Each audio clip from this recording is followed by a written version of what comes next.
Right GK club के इस latest video में आप सभी का स्वागत है। अगर आप किसी कॉम्पिटिटिव एग्जाम की तैयारी कर रहे हैं तो आज का वीडियो आप सभी के लिए बहुत ही ज़्यादा इंपॉर्टेंट होने वाला है। बिकॉज आज के इस वीडियो में आज हम बात करने वाले हैं top 10 Indian पॉलिटीज GK questions and answers के बारे में। आज के इस वीडियो में हम टॉप 10 जीके क्वेश्चंस को देखेंगे जो कि इंडियन पॉलिटी से हैं और आपके एग्जामिनेशन में बहुत ही ज़्यादा हेल्प कर सकते हैं। तो आज की इस वीडियो को लास्ट तक देखिए, डेफिनेटली आपको इस वीडियो से हेल्प मिलेगी। तो चलिए आज की इस वीडियो की शुरुआत करते हैं। सभी क्वेश्चंस बहुत ही अच्छे तरीके से आपको बताते हैं। क्वेश्चन नंबर 1 स्क्रीन पर, भारतीय संविधान के अनुसार किस अनुच्छेद के तहत राष्ट्रपति आपात स्थिति घोषित कर सकता है। यहाँ आपको 4 ऑप्शन मिलते हैं, 4 ऑप्शन मिलते हैं। ऑप्शन नंबर ए है अनुच्छेद 84 यानी कि अनुच्छेद 84 आर्टिकल 84। ऑप्शन नंबर बी अनुच्छेद 105 यानी कि आर्टिकल 105। ऑप्शन नंबर सी अनुच्छेद 225 यानी कि आर्टिकल 225। ऑप्शन नंबर डी अनुच्छेद 352 यानी कि आर्टिकल 352। ठीक है, तो देखिए आर्टिकल 352 यानी कि अनुच्छेद 352 जो है उसके तहत राष्ट्रपति जो है, ठीक है, वो आपातकाल की घोषणा कर सकता है। इसको भी हम डिटेल से जानेंगे। ठीक है, तो इसका जो ऑप्शन नंबर डी है वो करेक्ट आंसर है, जैसे कि आप यहाँ पर देख पा रहे होंगे। ठीक है, option number D correct answer है। और इससे रिलेटेड कुछ इंपॉर्टेंट लाइंस हैं जो आप सभी को जाननी बहुत ही ज़रूरी हैं, तो वो लाइंस भी हम आपको बताने वाले हैं। देखिए, संविधान के अनुच्छेद 352 के अंतर्गत राष्ट्रपति केंद्रीय मंत्रिमंडल के निर्देश पर युद्ध, बाह्य आक्रमण या सशस्त्र विद्रोह की स्थिति में आपातकाल की घोषणा कर सकते हैं। ठीक है, तो किस आर्टिकल के तहत? आर्टिकल 352 यानी कि अनुच्छेद 352 के तहत। इसलिए ऑप्शन नंबर डी हमारा राइट आंसर हो जाएगा। ठीक है, option number D right answer हो जाएगा। ठीक है, तो इस तरीके से आपको एग्जामिनेशन में टिक करना है। चले, और इसी के साथ आपको ध्यान रखना है, एग्जामिनेशन में क्वेश्चन इस तरीके से भी पूछा जाता है कि भारत के प्रथम राष्ट्रपति कौन थे। तो भारत के प्रथम राष्ट्रपति यानी कि इंडियाज फर्स्ट प्रेसिडेंट कौन थे? डॉक्टर राजेंद्र प्रसाद। ठीक है, भारत के प्रथम राष्ट्रपति कौन थे? डॉक्टर राजेंद्र प्रसाद। इसे भी आपको ध्यान रखना है, बहुत ज़्यादा इंपॉर्टेंट है। एग्जामिनेशन में क्वेश्चन इससे पूछे जाते हैं। इसके अलावा अगर हम बात करें भारत के वर्तमान राष्ट्रपति की यानी कि प्रेजेंट टाइम प्रेसिडेंट की, तो कौन है? रामनाथ कोविंद। ठीक है, इसे भी आपको ध्यान रखना है। चले, question number 2, doctor Zakir Hussain थे। यहाँ पर आपको 4 विकल्प मिलते हैं। ऑप्शन नंबर ए भारत के तीसरे राष्ट्रपति। ऑप्शन नंबर बी भारत के दूसरे उपराष्ट्रपति। ऑप्शन नंबर सी ए और बी दोनों। ऑप्शन नंबर डी उपरोक्त में से कोई नहीं। यहाँ पर आपको 4 ऑप्शंस मिल रहे हैं और आपको बताना है कि इसमें से कौन सा करेक्ट आंसर होगा। तो ऑप्शन नंबर ए हमारा क्या कहता है? भारत के तीसरे राष्ट्रपति। तो सही बात है, डॉक्टर जाकिर हुसैन जो थे वो क्या थे? भारत के तीसरे राष्ट्रपति, third president of India. Option number B कहता है भारत के दूसरे उपराष्ट्रपति। तो भारत के दूसरे उपराष्ट्रपति कौन थे? डॉक्टर जाकिर हुसैन। तो यहाँ पर हमारे दोनों विकल्प जो हैं वो सही हैं। ऑप्शन जो ये 2 ऑप्शंस हैं, 2 ऑप्शंस हैं, ये हमारे क्या हैं? करेक्ट हैं। ठीक है, ऑप्शन नंबर सी कहता है ए और बी दोनों। तो हमारा कौन सा सही हो जाएगा? Option number C is the correct answer. ठीक है, option number C correct answer हो जाएगा। इसे आपको ध्यान रखना है और उसी से रिलेटेड कुछ लाइंस हैं जो आप सभी को जाननी बहुत ही ज़रूरी हैं और आपके एग्जामिनेशन व्यू से बहुत ही ज़्यादा इंपॉर्टेंट हैं। डॉक्टर जाकिर हुसैन 1962 में उपराष्ट्रपति बने थे। यहाँ पर यह सन आपको ध्यान रखना है कि डॉक्टर जाकिर हुसैन जो है कब बने हैं राष्ट्रपति, उपराष्ट्रपति कब बने हैं? 1962 में, 1962 में। ठीक है, 1967 में वे भारत के तीसरे राष्ट्रपति बने, परंतु वर्ष 1969 में कार्यकाल के दौरान ही उनका निधन हो गया। वे बिहार के राज्यपाल भी रह चुके थे। वर्ष 1963 में उन्हें भारत रत्न से सम्मानित किया गया था। तो यहाँ पर कई सारे पॉइंट जो हैं वो आपको ध्यान रखने हैं, इनसे क्वेश्चंस भी एग्जाम में पूछा जा सकता है। डॉक्टर जाकिर हुसैन जो थे वो 1962 में उपराष्ट्रपति बने थे। अगर हम बात करें कि राष्ट्रपति कब बने, तो भारत के तृतीय राष्ट्रपति कब बने? 1967 ईस्वी में, 1967 में। ठीक है, अगर निधन की बात करें कि उनकी मृत्यु कब हुई, तो कब? 1969 में, 1969 में। ठीक है, और उनको 1963 यानी कि 1963 में भारत रत्न पुरस्कार से सम्मानित किया गया था। ये भी आपको ध्यान रखना है। तो ये इंपॉर्टेंट क्वेश्चंस बन सकते हैं और ये आंसर्स आपके रहे। ठीक है, तो मुझे लगता है ये क्वेश्चंस आपके लिए डेफिनेटली हेल्पफुल रहेंगे। क्वेश्चन नंबर 3, 1951 ईस्वी में संविधान के पहले संशोधन में कौन सी अनुसूची जोड़ी गई? यहाँ पर आपको 4 ऑप्शन दिए जाते हैं। ऑप्शन नंबर ए 8वीं, ऑप्शन नंबर बी 9वीं, ऑप्शन नंबर सी 5वीं, ऑप्शन नंबर डी 4थी। ठीक है, तो इसका हो जाएगा option number B is the correct answer. सन 1951 में संविधान के पहले संशोधन में 9वीं अनुसूची जोड़ी गई थी। ठीक है, इसलिए option number B correct answer हो जाएगा, ऑप्शन नंबर बी। नेक्स्ट, उच्चतम न्यायालय में नियुक्ति के लिए एक भारतीय नागरिक का उच्च न्यायालय के न्यायाधीश के रूप में कम से कम कितने साल काम करना जरूरी है? क्वेश्चन क्या कहता है अभी मैं आपको बताता हूँ डिटेल से। यहाँ पर आपको 4 ऑप्शन दिए गए हैं। ऑप्शन नंबर ए 4 साल, ऑप्शन नंबर बी 5 साल, ऑप्शन नंबर सी 7 साल, ऑप्शन नंबर डी 10 साल। ठीक है, तो क्वेश्चन ये कह रहा है कि उच्चतम न्यायालय में नियुक्ति के लिए, उच्चतम न्यायालय यानी कि सुप्रीम कोर्ट, ठीक है, सुप्रीम कोर्ट में नियुक्ति के लिए एक भारतीय नागरिक, एक इंडियन सिटीजन का उच्च न्यायालय में न्यायाधीश के रूप में कम से कम कितने साल काम करना जरूरी है? इसका कहने का मतलब ये है, हमारा जो हाई कोर्ट होता है, हाई कोर्ट, ठीक है, उच्च न्यायालय, उसमें एक जो न्यायाधीश है वो कम से कम कितने साल काम करे जिससे उसे सुप्रीम कोर्ट में स्थान मिल सके, यानी कि सुप्रीम कोर्ट में वो एक न्यायाधीश बन सके। कम से कम कितने साल हाई कोर्ट में काम करना ज़रूरी है? ठीक है, तो यहाँ पर आपको ऑप्शन दिए गए थे।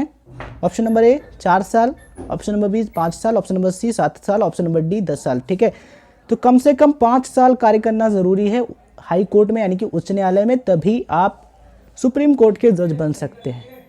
ठीक है, तो option number B is the correct answer. ठीक है ना, चले क्वेश्चन नंबर 5।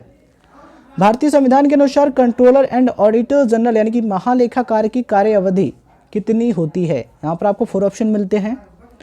ऑप्शन नंबर ए 4 वर्ष यानी कि 4 ईयर्स, ऑप्शन नंबर बी 5 वर्ष यानी कि 5 ईयर्स, ऑप्शन नंबर सी 6 वर्ष यानी कि 6 years, option number D 7 years यानी कि 7 वर्ष 7 साल। ठीक है, तो इसका option number C right answer हो जाएगा, क्योंकि जो हमारा कंट्रोलर एंड ऑडिटर जनरल होता है उसकी जो कार्य अवधि है वो क्या होती है? 6 साल होती है, 6 ईयर्स होती है। ठीक है, और इससे रिलेटेड कुछ लाइन्स हैं जो आप सभी को जाननी बहुत ही ज़रूरी है। संविधान के अनुच्छेद 148 यानी कि 148 में नियंत्रक एवं महालेखा परीक्षक का प्रावधान किया गया है। ठीक है, नियंत्रक एवं महालेखा परीक्षक का कार्यकाल 6 वर्ष का होता है, 6 ईयर्स का होता है। कंट्रोलर एंड ऑडिटर जनरल, ठीक है, कंट्रोलर एंड ऑडिटर जनरल, इसको हिंदी में क्या कहते हैं? नियंत्रक एवं महालेखा परीक्षक। ठीक है, तो जो संविधान जो हमारा है, जो कॉन्स्टिट्यूशन है, उसका जो आर्टिकल 148 है, आर्टिकल 148 जो है, उसमें कंट्रोलर एंड ऑडिटर जनरल का प्रावधान किया गया है और इसका जो कार्यकाल है वो 6 वर्ष का होता है, यानी कि 6 ईयर्स का होता है। ठीक है, इसलिए हमारा option number C is the right answer है। ठीक है, चले क्वेश्चन नंबर 6। भारतीय संविधान के अनुसार निम्न में से कौन संसद के दोनों सदनों या किसी एक सदन को स्थगित कर सकता है?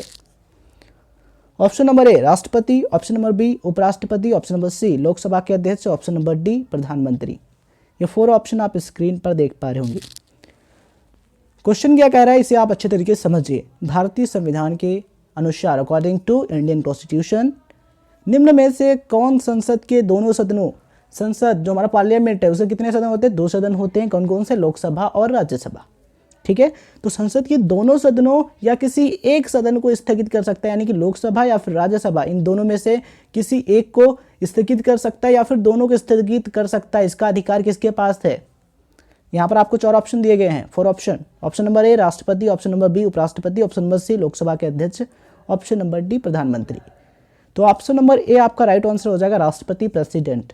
भारत का राष्ट्रपति जो है वो संसद के दोनों सदनों यानी कि लोकसभा और राज्यसभा या फिर उनमें से किसी भी एक सदन को स्थगित कर सकता है। ठीक है, इसे आपको ध्यान रखना है, इसलिए हमारा ऑप्शन नंबर ए राइट आंसर हो जाएगा। Question number 7। भारत का संविधान पहली बार कब संशोधित हुआ था? ये मोस्ट इंपॉर्टेंट क्वेश्चन है आपके एग्जामिनेशन के लिए। ऑप्शन नंबर ए जून 1951 यानी कि 1951, ऑप्शन नंबर बी जून 1952 यानी कि जून 1952, ऑप्शन नंबर सी जुलाई 1952 यानी कि जुलाई 1952, ऑप्शन नंबर डी जनवरी 1951 यानी कि जनवरी 1951। ठीक है, तो यहाँ पर आपको 4 ऑप्शन दिए गए हैं। तो इसका option number A is the correct answer है। Option number A correct answer है जून 1951। ठीक है, तो जून 1951 में क्या हुआ था, भारत का जो संविधान है, हमारा जो इंडियन कॉन्स्टिट्यूशन है, वो पहली बार संशोधित हुआ था। ठीक है, तो इसे आपको ध्यान रखना है। क्वेश्चन नंबर 8, राज्यसभा सदस्यों का चुनाव किसके द्वारा होता है? Most important question. Option number A जनता, option number B Lok Sabha, option number C Vidhan Sabha के निर्वाचित सदस्य, option number D Vidhan Parishad के निर्वाचित सदस्य। मोस्ट इंपॉर्टेंट क्वेश्चन है, ध्यान से समझिए। ठीक है, तो राज्यसभा के जो सदस्य होते हैं उनका चुनाव कौन करता है, ये मोस्ट इंपॉर्टेंट है, ध्यान रखिएगा। तो देखिए, विधानसभा के जो निर्वाचित सदस्य होते हैं, विधानसभा यानी कि जो लेजिस्लेटिव असेंबली है, उसके जो निर्वाचित सदस्य होते हैं वो क्या करते हैं, राज्यसभा के सदस्यों का चुनाव करते हैं। इसे आपको ध्यान में रखना है। ठीक है, इसलिए option number C is the correct answer. ठीक है ना, चले क्वेश्चन नंबर 9, भारत में सबसे उच्च अपीली अदालत कौन सी है? यहाँ पर ध्यान से समझिएगा क्वेश्चन को, देन आप आंसर दीजिएगा। ऑप्शन नंबर ए राष्ट्रपति, ऑप्शन नंबर बी सर्वोच्च न्यायालय, option number C privy council, option number D उच्च न्यायालय।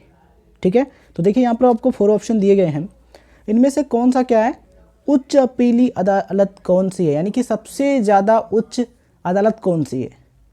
ठीक है, तो देखिए राष्ट्रपति क्या है, राष्ट्रपति कोई अदालत तो है नहीं, कोई ना कि कोर्ट है राष्ट्रपति। ठीक है, ऑप्शन नंबर बी हमारा जो दिया है सर्वोच्च न्यायालय यानी कि सुप्रीम कोर्ट। तो सुप्रीम कोर्ट क्या है, एक हाईएस्ट कोर्ट है, उच्चतम न्यायालय है। ठीक है, इससे न्यायालय तो भारत में है ही नहीं, इससे बड़ा कोई न्यायालय तो भारत में नहीं है। किससे? सुप्रीम कोर्ट से, सर्वोच्च न्यायालय, क्योंकि ये सबसे ज़्यादा उच्च न्यायालय है, हाईएस्ट हाई कोर्ट है। ठीक है, जैसे देखिए डिस्ट्रिक्ट लेवल पर जो हमारा कोर्ट होता है उसे क्या कहते हैं, डिस्ट्रिक्ट कोर्ट कहते हैं। उससे ऊपर क्या होता है, हमारा हाई कोर्ट होता है, उच्च न्यायालय होता है। और सबसे ऊपर कौन होता है, उच्चतम न्यायालय यानी कि सर्वोच्च न्यायालय, जिसे इंग्लिश में कहते हैं सुप्रीम कोर्ट। ठीक है, तो क्या इसका ऑप्शन कौन सा सही है? Option number B, option number B सर्वोच्च न्यायालय की supreme court is the right answer. ठीक है, ऑप्शन नंबर बी हमारा क्या हो गया, राइट आंसर है। ठीक है, तो यहाँ पर ध्यान रखना है आपको, भारत में सबसे उच्च अपीली अदालत कौन सी है, सर्वोच्च न्यायालय यानी कि सुप्रीम कोर्ट है। ठीक है, लास्ट क्वेश्चन, गवर्नर यानी कि राज्यपाल की नियुक्ति कौन करता है? जो राज्यपाल होता है, जो गवर्नर होता है, उसको कौन नियुक्त करता है? ऑप्शन नंबर ए मुख्य न्यायाधीश, ऑप्शन नंबर बी प्रधानमंत्री, ऑप्शन नंबर सी राष्ट्रपति यानी कि प्रेसिडेंट, ऑप्शन नंबर डी मुख्यमंत्री यानी कि चीफ मिनिस्टर। ठीक है, तो गवर्नर यानी कि जो राज्यपाल होता है उसकी नियुक्ति कौन करता है? राष्ट्रपति करता है, भारत का राष्ट्रपति, प्रेसिडेंट ऑफ इंडिया। इसलिए option number C is the correct answer. ठीक है, इसलिए ऑप्शन नंबर सी हमारा करेक्ट आंसर है। कौन करता है? राष्ट्रपति करता है राज्यपाल की नियुक्ति। भारतीय संविधान में अनुच्छेद 153 के अनुसार राज्य में राज्यपाल की नियुक्ति की जाती है। भारतीय संविधान के अनुच्छेद 155 यानी कि आर्टिकल 155 के अनुसार राज्यपाल की नियुक्ति भारत के राष्ट्रपति द्वारा की जाएगी। सामान्यतः राज्यपाल का कार्यकाल 5 वर्ष का होता है। राज्यपाल राज्य शासन का प्रमुख होता है।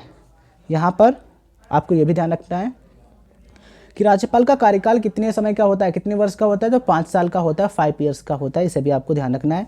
और जो राज्यपाल होता है वो राज्य शासन का प्रमुख होता है, यानी कि राज्य का प्रमुख होता है, स्टेट का मेन होता है। ठीक है, तो आज की इस वीडियो में हमने टॉप 10 इंडियन पॉलिटी जी के क्वेश्चन आंसर्स को देखा। अगर आपको ये वीडियो अच्छा लगता है तो इस वीडियो को लाइक कीजिए, शेयर कीजिए और ऐसे इंपॉर्टेंट वीडियोस देखने के लिए सब्सक्राइब कीजिए हमारे चैनल राइट जीके क्लब को, जहाँ पर आपको मिलती हैं जीके के इंपॉर्टेंट वीडियोस सिंपल लैंग्वेज में। इस वीडियो को देखने के लिए आप सभी का बहुत बहुत धन्यवाद।